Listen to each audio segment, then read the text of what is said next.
was Żenia Holowacka i Anton Melnuk. Thank you so much. Hello everyone. It's been a while since I've made another one of these videos, but it was very highly requested based off of my old watch collection video last year. So this is my updated watch collection video, and it will be largely the same as last year's, with a few added, or at least a couple added members to the collection. I'm just giving them a quick rub down because they have some fingerprints. So you will see a lot of familiar items if you watched last year's video, is what I'm trying to say. But there are some new ones. So I will start with one of the new ones from last year that I don't think was in last year's video. And it's this. It's a San Martin SN0116. It's a GMT. It's currently not running because I've not worn it for a few days. So it's a 39mm case. It's got the red GMT hand. One thing about this watch that I really like is that I've worn it on this bracelet, which doesn't come from San Martin. It comes from a brand called Ver. My fiance bought herself a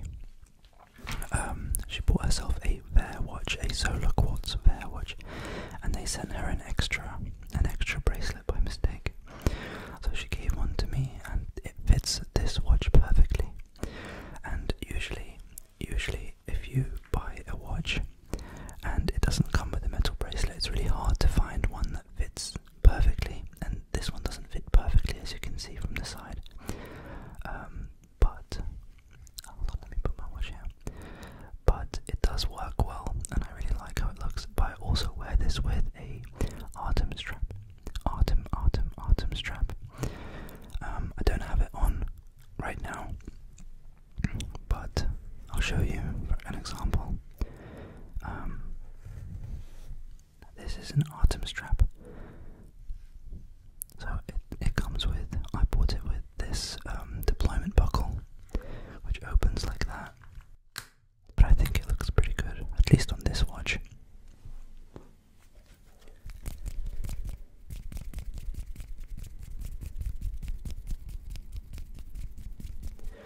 This is the Seiko SKX 779, also known as the Seiko Monster. This is the first generation one, and the rotating bezel does not rotate as well anymore. It kind of does, but it's very stiff. Not super easy to use anymore. So it's a relic at this point.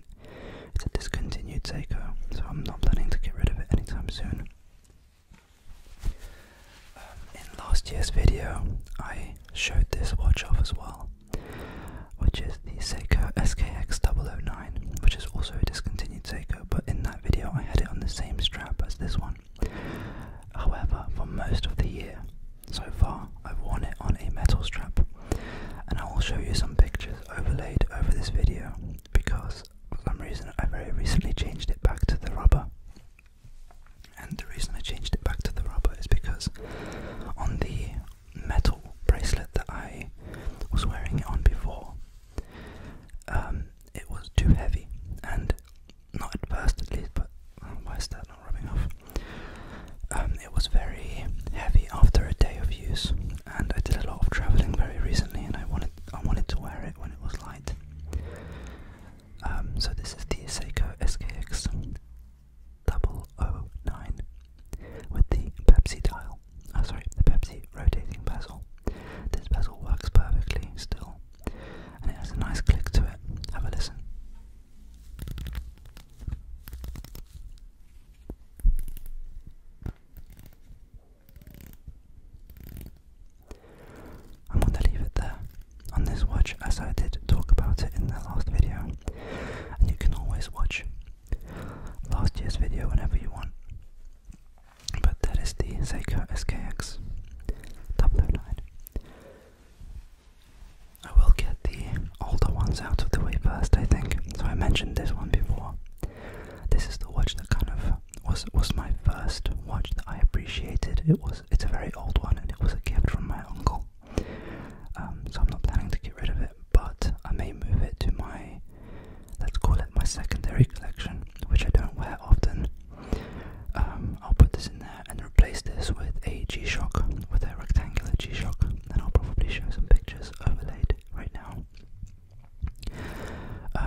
watch is quite special, so I'll save this one till last, and this one is most recent. So we can move on to this one, which I showed off last year. I don't remember the strap that I had on this last year, but I went through a few variations of this watch, on which bracelet I wore, I mean. So I've worn this on a metal bracelet, I've worn this on a Artem strap, like similar to the one I showed here. I've worn it on leather, black leather, brown leather, and I've recently decided that the brown leather looks the best for this watch. What do you think anyway? I think this kind of colour suits it the best. There is also a metal strap that I want to purchase for this watch. It's a Milanese bracelet that I want to buy from Kikota, which I think will look really great. I'll show a picture of a similar bracelet that I had on this watch, and that's why I want to buy a better quality one. But for now, it will stay on the leather. The Hamilton Field. Sorry, I forgot to mention that this one is called, if you didn't watch the first video, this is the Oris Big Crown. Big Crown because of the big crown that's on positioned at 3 o'clock.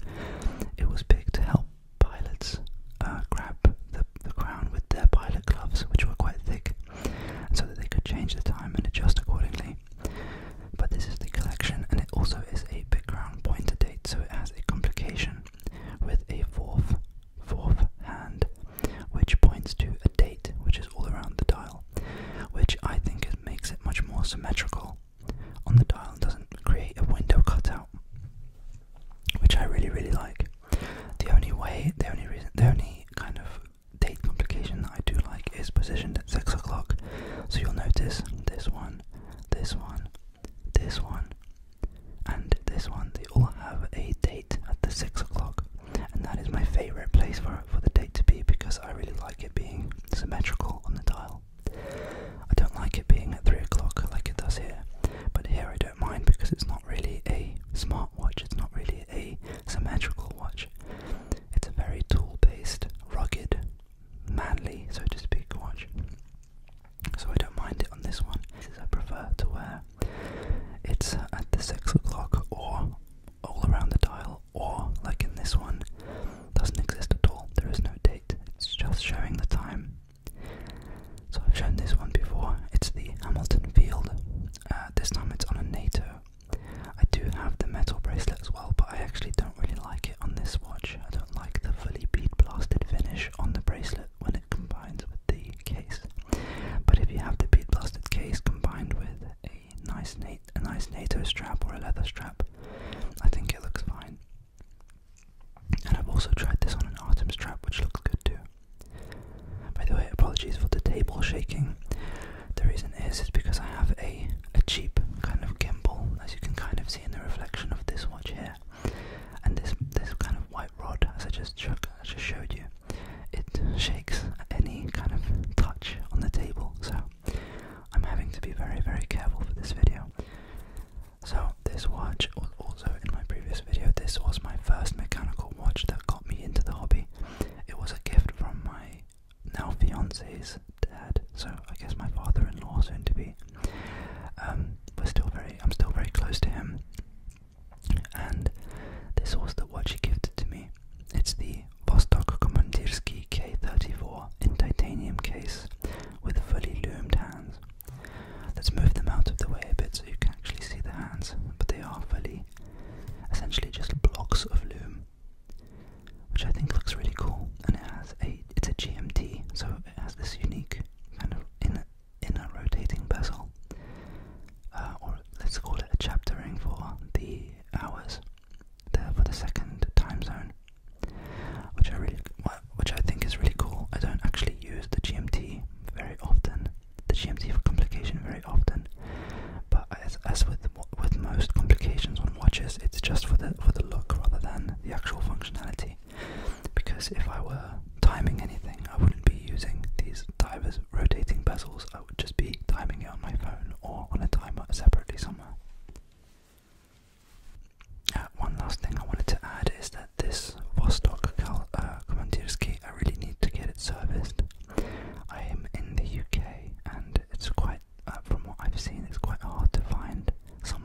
serviced a Vostok movement. So if you have any recommendations to service my Vostok, I would really appreciate it. So the next piece we also discussed in the previous video, and I don't think I've actually worn it very much since, other than maybe a handful of times since last year. And it's this thick 300-meter diver's watch with a blue sunburst dial from a company called Karlskrona. This is the Midnight Sol model. I like this watch a lot, but I think I will probably be getting rid of it in the next year or so. So we've discussed this one, this one, this one, this one, this one, and this one. And we've discussed the new one from last year. So let's move on to one of the newer pieces, which I bought earlier this year. And this is my engagement piece. To elaborate, I bought this watch to celebrate getting engaged to my now fiancée. So she said yes, spoiler alert. This is a discontinued Oris. Let me undo the screw down crown and move the seconds hands so that you can see them a bit better. There we go. So it's the Oris Artix GT. Date. It's I can't remember if it's 41 or 42, let's measure. I'm measuring 42, so it's a 42 millimeters diameter case, so it's a bigger watch, but I'll show you that it doesn't actually wear that large. So if I put it on, you can see my wristband, because I wear watches so much. So this is an Artem strap, as I mentioned before, and this is the watch. Oops, excuse them. Sorry for the shake, but this is the watch on my 17 centimeter wrist, which is not the biggest wrist. It's actually probably average to below average. Here it is. Excuse the shaking once again. But I think it's a super cool, unique piece, especially with that kind of panda dial, or not a panda dial, but like the white chapter ring on the inside. It has a really nice rotation. And it's bi-directional, so it can rotate in both directions, which is quite cool. It has these lume plots. You can see them as circles above the indices. It has date at the bottom in a dial-matched black background, which I think is really nice. I love this watch. I'll wear it for the rest of the video. No, that's a lie. I've changed my mind because I also wanted to show my next watch on the wrist as well. So let's just put it back.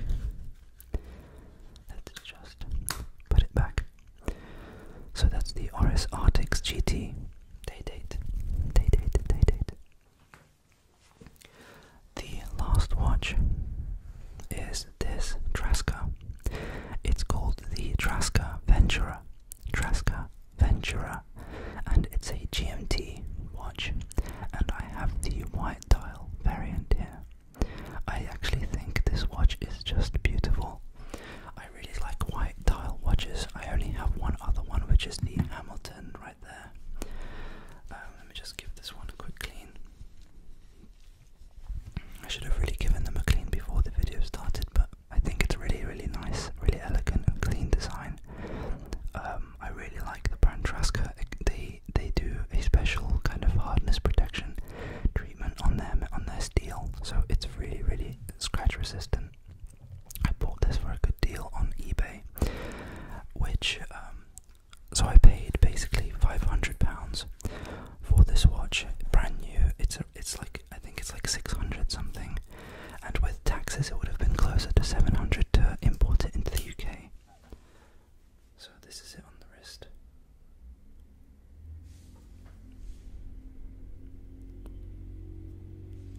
There's a bus driving past. So that's it on the wrist. But this is my newest watch. It's 38.5 millimeters, which is perfect for my wrist size. I'll also put this back on.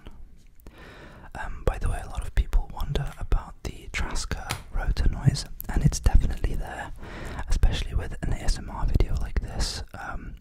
shake it up close to the microphone and you can hear the rotor, but do not be, let's say, don't overthink it, because after wearing this watch for over 3 weeks now, I have barely noticed the rotor noise. I only notice it if I want to notice it and if I want to listen to it. So this is the rotor noise.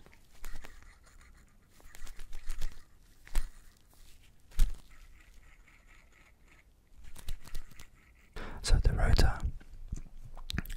if you haven't seen a rotor physically before, I can show it to you via the case back on this. So you see the red rotor, the red Oris rotor on this watch.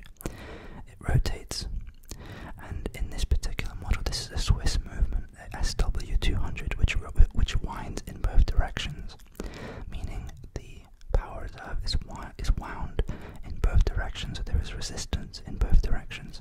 However, the Miyota movement, the Japanese movement in this watch, only winds in one direction, so the other direction, which doesn't wind, has no resistance.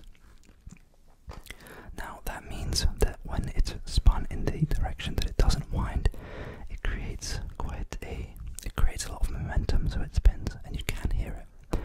I don't think it's a big deal, as I said before, because once you wear it on your wrist and during the day, you literally don't hear it. And I have a really sensitive microphone here, and I'm spinning it around and you can barely hear it, despite it being in an ASMR video in a quiet environment with a sensitive microphone. So I just promise you that you wouldn't really notice it. If you are considering a Miyota movement watch, and this isn't just Triska, there are a lot of watches that have that movement. So I hope you've enjoyed this video. Thank you for watching, like and subscribe. See you next year if this is the only type of video that you watch on my channel. Otherwise, see you in the next video.